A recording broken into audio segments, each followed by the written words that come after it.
Hey everybody, it's me, Cold, and on the Dawn of War 2 Retribution commentary. So today we have from the blue side Edtjuh versus on the red side Edtjuh. I can't pronounce that. I'm gonna get it wrong, and you're gonna call me out for it. The heroes today are the Elixir Alpha and the Warp Spider. And let's see what are both players getting. Looks like we get a standard Homogon and some Termagons for Edtjuh, and we're getting a Guardian Squad and Howling Banshees to basically have the same effect. One melee squad, one ranged DPS squad. Now, while we just wait for this action to really get going, I'm just going to say a couple things I'm going to try and do.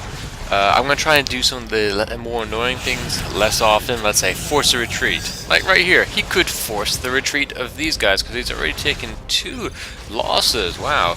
And there we go. He forced the retreat. I'll say it again. Just to say, I'm going to try and avoid saying that as much as possible. On the right hand side, the Guardians are taking the victory control point, and in the center we see the Elixir Alpha taking the VC as well. And the Warp Spider gonna be a 2-to-1 cap, so it's gonna be a pretty good start. I mean, you have to remember, in these early stages of the game, it's almost always better to get resources, and it depends if you want to go for a high power build that you need to secure your power stations first. As we can see, Edtjuh actually went for power and resources and left this completely alone because it's just not valuable to the extent in his build, which we'll have to see what's coming up. Looks like he went standard. Well, not standard. It's a pretty common build. Guardians, Banshees, Rangers. It's interesting to choose Rangers actually, but we'll see. I mean, they only have a second reload time. Is he gonna get out there and start shooting these Termies? Homogrants, sorry. Yes, he is. So he's gonna take a couple more losses here, and we see a Ravener Brood coming out for Edtjuh. On the right hand side, oh no, he's just moving his Guardians around, doing some ninja capping, and doing the same with the Elixir Alpha. It's now 2-0 for the blue, and with the red taking the center of the VP. The Warp Spider is incredibly powerful from just giving a nice little bit of range damage and then getting away quite fairly quickly. Yes, and we see the Guardians. Ooh, and you know what I'm going to say. They're going to have to force to run away. Oh wow, but we actually do have a Banshee squad coming up here to support. If he gets them in there, he may force the Elixir again. Yes, he does. No retreat called. Simply going to keep on there. Going to press his advantage. Where are these Rangers in the field? Where are they going to be set up? Okay. They're going to be set on the right hand side. Interesting. Most of the action seems to be coming or happening right along this victory control point. Alright, and then on the right hand side, we still see the Ravener. Gonna get a couple more unit kills. I'm refusing to call them model kills because it doesn't make much sense. It's a unit and a squad. That makes a little bit more sense to me. But there we go. Rangers are set up. Oh, but they're gonna have to get out of there pretty quickly. Wow, I thought these guys would start moving at some point. But there we go. I think he's gonna have to get retreat out of there. Or he's gonna get in the building and they won't be able to do anything about it, and he knows it. Pulling away at the end. Banshee's moving up. We see that Guardian squad almost dying. Ooh, only 2 units left. And coming back in.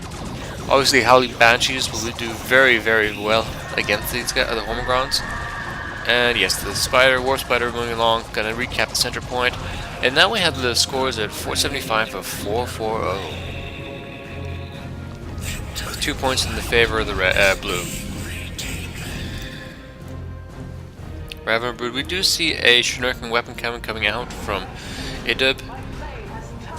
I was going to call him the red guy. I can't say it. I do apologize. Oh, nice. Sorry, I should have said, ooh, I'm going to try and get a lot of these habits out of here. And the Ravener Brood doing a good number on those Howling Banshees. Oh, wow. And he actually has 2 out, so therefore they can simply unburrow.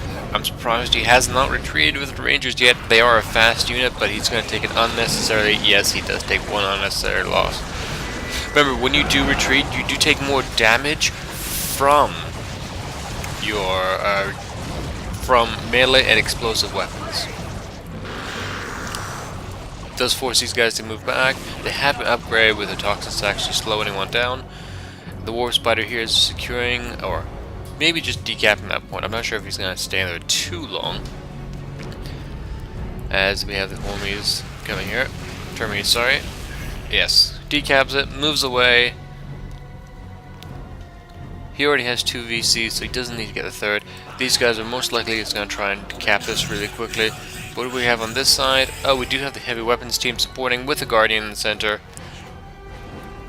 You really need... The Ravener Brood can just burrow underneath that. It's going to be a nice little... yeah. And they're deciding not to. Oh, actually forces and loses a unit right there. I'm surprised he knew about it and didn't go around to the side. There we go. Moving our way. Ooh, nice little grenade in the center there. And on the right hand side, we do see Howling Banshees forcing off the Hormocrab Brood. On the left hand side, we see the Rangers capping this point. I'm sorry. It's a little bit early in the morning, and I'm still waking up coffee. That's right, you people, hear coffee. Although now, no victories points have been taken at all. It looks like the central one is going to be claimed by the blue team, and the 2 side ones are being claimed by the red. And here we go, the Lictor Alpha versus the Warp Spider. Could be interesting. He'll probably just take the first hit, then warp out of there. There you go. Took a couple hits. Getting to the building, gonna force him to move back off. Oh, and the Ravener Brood taking the left VP point. Although one thing I think I should really point out is we have 3 gens here, but we have 4 gens with opposing players. So let's look at the resources really quick.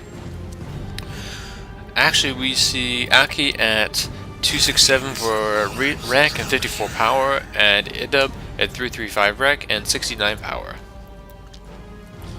They're both floating currently pretty high, but Edtjuh is finally moving to tech level 2. Yeah, definitely needs it at this point. Definitely needs it. And this is an interesting point. He's gonna sacrifice a few units. The grenade totally the wrong position. And he's gonna push through. But the grenade, if it would have been placed right here, would have done so much more damage. It wouldn't even be funny. And he could have forced the retreat of a couple of units. And I said it again. Goodness me. I'm trying to break old habits, but it's hard. On the right hand side, looks like we just have the Lictor Alpha decapping this point. And they're going to be moving away. I can see why the red player may want to just do some ninja capping with his warp spiders along these points. Especially the, he already owns that point. And, ooh, some basic gen harass here. It's always the slow kind, but better than nothing. And well, now he's tech level 2, he's going to get Wraith Lord out, and Aki is just moving to tech level 2, so it's going to take a while before anything comes out really for him. Plus, he doesn't have that much rec or power to really mess around with. Maybe by the time he comes out, he'll be able to afford... I'm not sure what he'll go for. This is going to be very interesting. In the center, we do have the weapons team set up already. And to capturing the central VP, the Howling Basher is moving into the left-hand side. Going against these ranged units will be perfect. Come on, notice it, move upwards. Oh, he's moving to the right. Oh, yes, gonna get on this Ravener's Brood. Oh, forcing the melee attack. Oh, wow, and actually, the retreat has been called for the Ravener Brood. And now moving up the Howling Badges, are they gonna be able to use their suppression shooting? Yes, they are. 1 squad retreats. And now the Ravener Brood does a little small burrow, very short distance, and then retreats. Okay. Nice little trick there, by the way, for anyone who plays Tyranids. Oh my goodness me, my brain is so not awake yet. I do apologize. Oh, Rangers go down. That's a huge hit. Suppression cannon down there. Nice little setup, anticipating that. Probably just trying to save the Rangers. Needs to warp his spider over there and get things. We do have Wraith Lords out, sorry. Wraith Guard. Not Wraith Lord, I do apologize. That'll be very useful. Aki does seem to have a ranged composition, except for the Ravener Broods, which can just burrow underneath you. So we'll see how that works out. Here we go. Grenade yet again. He's missing with the grenades a little bit too much. I really have to put it on to Edtjuh that he needs to get those grenades where he knows his opponent will be, not where he is at the time. Although these guys are extremely good players, so I'm not saying that they're doing anything wrong, because they're doing 100 times better than I am. But here we go, Wraith Lord on top of it. If you put a Shuriken Cannon behind your Wraith Lords, you're going to be pretty good for suppression as well. And here we go, if he gets his Wraith Lords up there, ooh, and Archanaut, calm down, and the grenades are nicely spread out. Couldn't tell where his opponent was going. That was a nice little decision, putting in 3 different locations, either one really being a retreat path.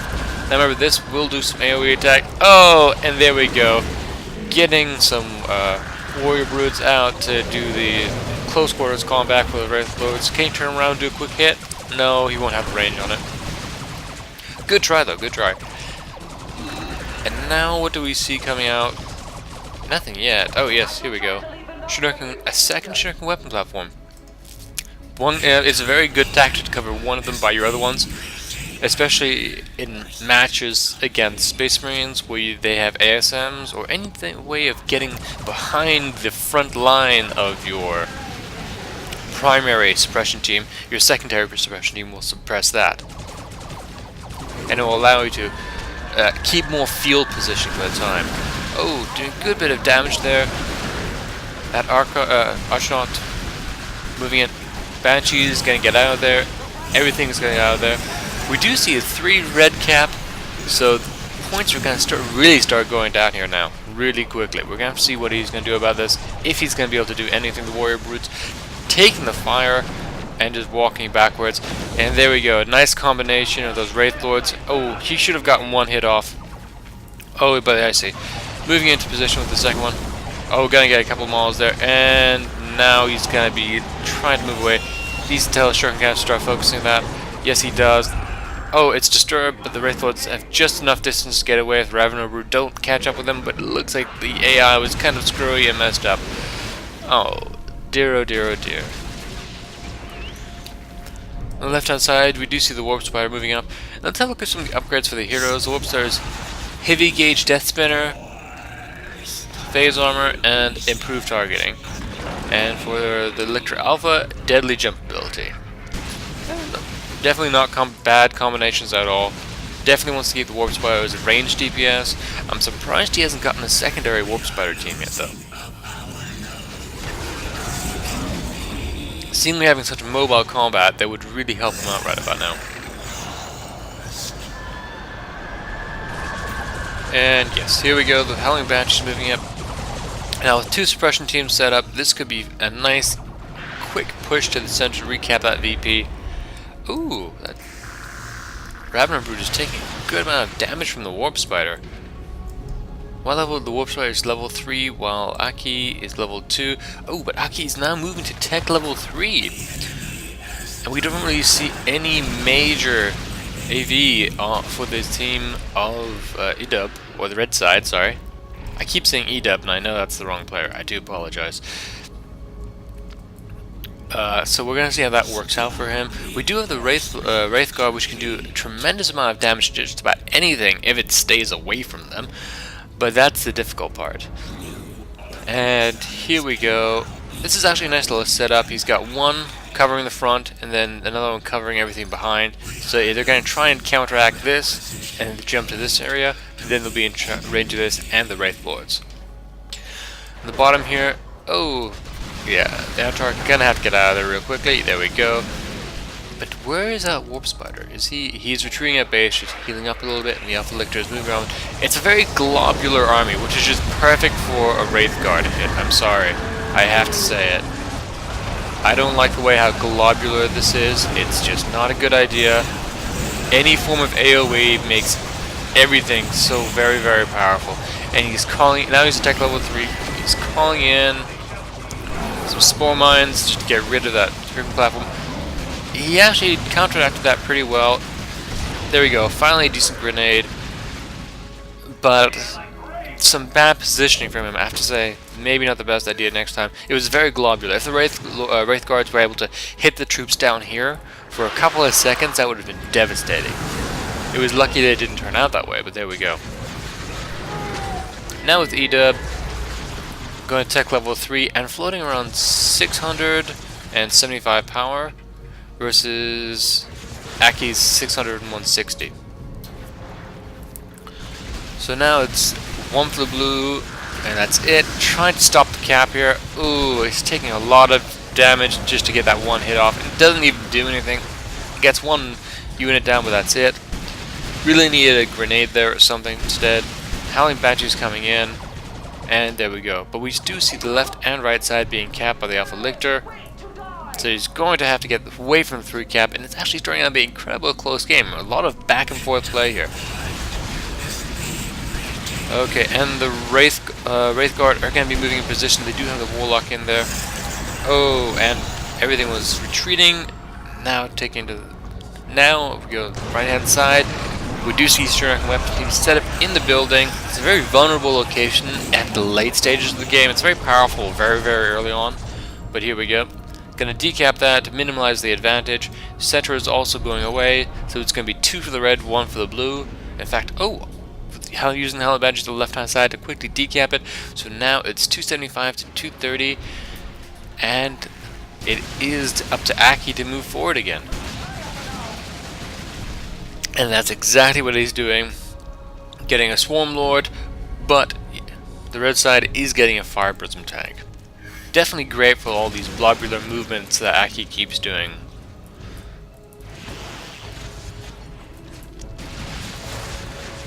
And we do have a small lull in the action. It looks like the red player is floating about 540 versus versus the blue player is 4056. And we're getting another Ranger team coming out for the red player. Did he finish that Fire Prism tank? Yes, he did. And here we go. This is going to be a nice little stand.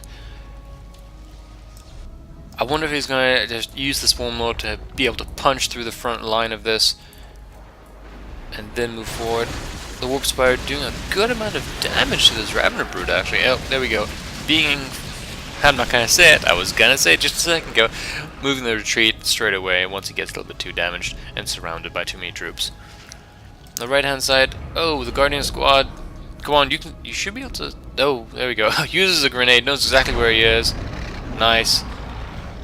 And did I hear the Rangers were already set up? I can't see them because there's not enough slots on the bottom of the screen here. How very unfortunate. And are they produced? No, that's the Warp Spider. I do apologize. I can't seem to find them anyway. We do have a decan out now. Ah, yes, and here we go. Look at all that lovely AoE that just went on. Swarm Lord moving to the center, Howling Banshee is moving in. Everything's being surrounded, using a double mover, but the suppression teams had just enough time to move backwards, forcing the Ravener Brute to retreat. Oh, we're taking some heavy losses on both sides, and I can't actually see what's going on. The Fire Prism doing a good bit of damage from the background, and that was a failed assault. A very, very failed assault. The only thing really surviving in good numbers was the Swarm Lord. Everything else was too swamped up or too globulated to really be effective. Now that Swarm Lord will almost certainly take out this Fire Prism if he doesn't get it out of there quickly enough. Oh, he does retreat it. There we go. That was a intriguing attack. Definitely intriguing. I'm surprised he went for such a globular movement. I would have liked to have seen maybe coming in from both sides. Seeing this is such an open area, he didn't really use anything for his mobility. He just decided to punch through the front door, which is fine when you have huge units. But he needed to get into the sides of this a little bit and time his attack. That was unfortunate. He lost so many units, and actually that cost him a lot of requisition to really rebuild his army for nothing.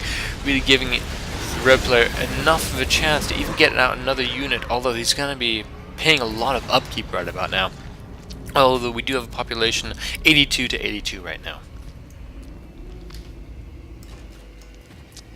Center being taken by the red player, moving on, and the Wraith Guard in the background. Everything, yet again, nice big globular movements. Don't agree with this. It doesn't work against Fire Prisms. And then when you have Wraith Guard as well in the background, once everything gets knocked back, to take another 2 or 3 hits from the same kind of weapon. Ugh, just not. Oh, good idea. And there we go. Another again. And on the left hand side, we do see the Warp Spider just simply trying to cap that. He's not going to let that happen. I wonder if Aki's going to try and save up for another large unit, just to kind of have two that can flank, so one can engage the Wraith Guard, one can engage the tank, or if he may tries to go for a few other small units. At this point, this composition is just not working for him. Although he is down a lot of units, and the red player is really dominating him in terms of wreck right now. The hero's gonna try and get out of there, I imagine. He may just sacrifice it, and they're knowing it's too late, though. No, gets out of there. Remember, you're quickly invulnerable when you run outside the gate. Or maybe a tenth of a second, and then you start taking damage again. And that Guardian Squad bit the dust, but we do see a God of War or Avatar of War. Yeah, God of War and Avatar coming out for the red side. That's another nice little super unit. And the combination of Wraith Guard plus this Fire Prism tank is going to be deadly to move past. Now, one big large unit like the Swarm Lord is perfect for taking it down. We do see the D-Weapon team. Oh, he's actually going to redeploy it. Nope, he almost predicting that Ravener Brood coming in and being using the Trimify up here. Oh my. And the Wraith Guard are being forced into melee combat, which they're absolutely rubbish at. And Alfred Lecter doing some funky stuff, but both of these Howling Banshees need to be pulled back. Oh, he's lost his position. Oh, another big hit. That Avatar of War cannot come out soon fast enough for the red player right about now, and that Fire Prism's got to be pulled back pretty quickly. Being able to do a nice little bit of micro with it, but otherwise, he's just not pulling it back in the right direction. Oh, he's going to try to suppress the weapons chain. There we go, and the retreat has been called. The Alpha Lictor did go down in that engagement, and as we see here, the Swarm Lord is taken down out by a third of its health, by the looks of it, maybe a quarter. But now that the Avatar is out, we'll have a nice frontline unit, or very heavy super unit frontline unit for the Eldar.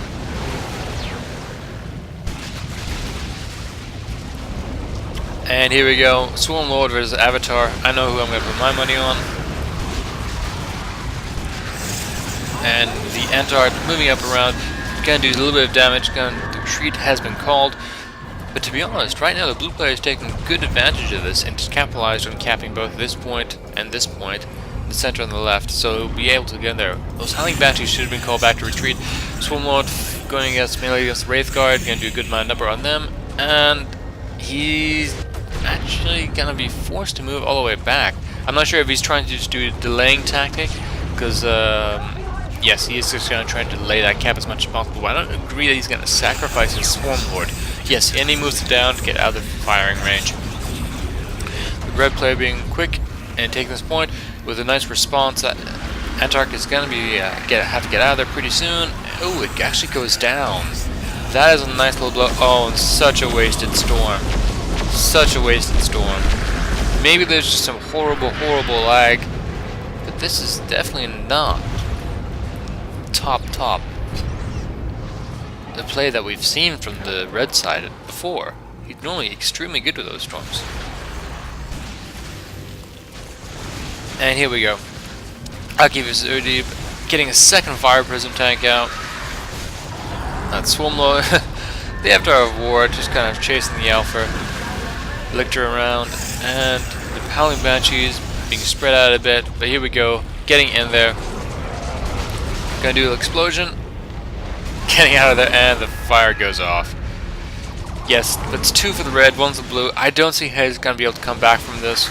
If I really was gonna put it down to anything, it was the big globular attack that failed the first time around. It didn't lose any units directly by the looks of it, but what it did, it cost Aki so much requisition in reinforcements. Oh, it looks like 1 Fire Prism tank actually did go down. It cost Aki so much in terms of requisition that the red player, Edtjuh, I'm gonna get it wrong, I apologize, just couldn't get the units he wanted onto the field. Anyway, thank you very much for watching this cast. Hope you enjoyed it, and I shall see you all next time.